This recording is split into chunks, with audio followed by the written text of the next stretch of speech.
Amani alitoka pale akiwa hajui anaenda wapi. Miguu ilikuwa inatembea lakini akili ilikuwa imesimama.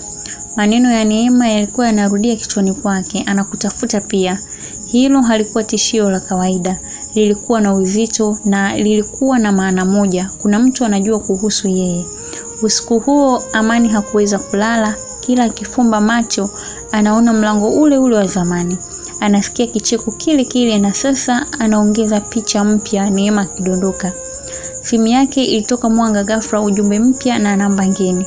Amani alikodoa macho kidogo kisha akausoma. Umeanza kusikiliza upande mmoja wa story. Hiyo ni hatari. Mapigo ya moyo yakapanda. Huu haukuwa ujumbe wa kawaida. Amani hakujibu. Aliendelea kuangalia screen. Dakika 1, 2 kisha ujumbe mwingine ukaingia. Ukisikiliza sana maumivu ya mtu unaweza kusahau ukweli wako. Hapo ndipo Amani alihisi kitu kisichoeleweka. Huyu mtu anajua anachokifanya.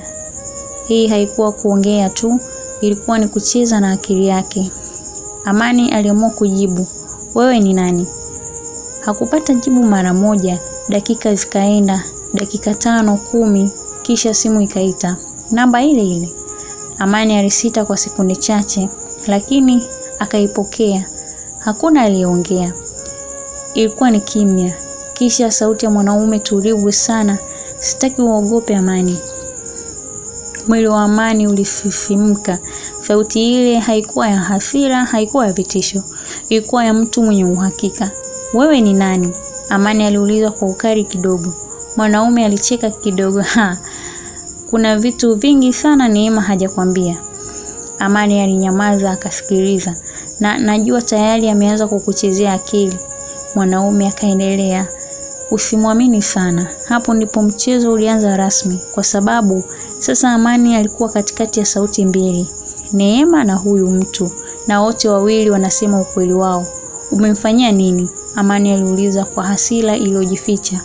Mwanaume alinyamaza kidogo kisha akasema, hicho unachofikiria sio kilichotokea.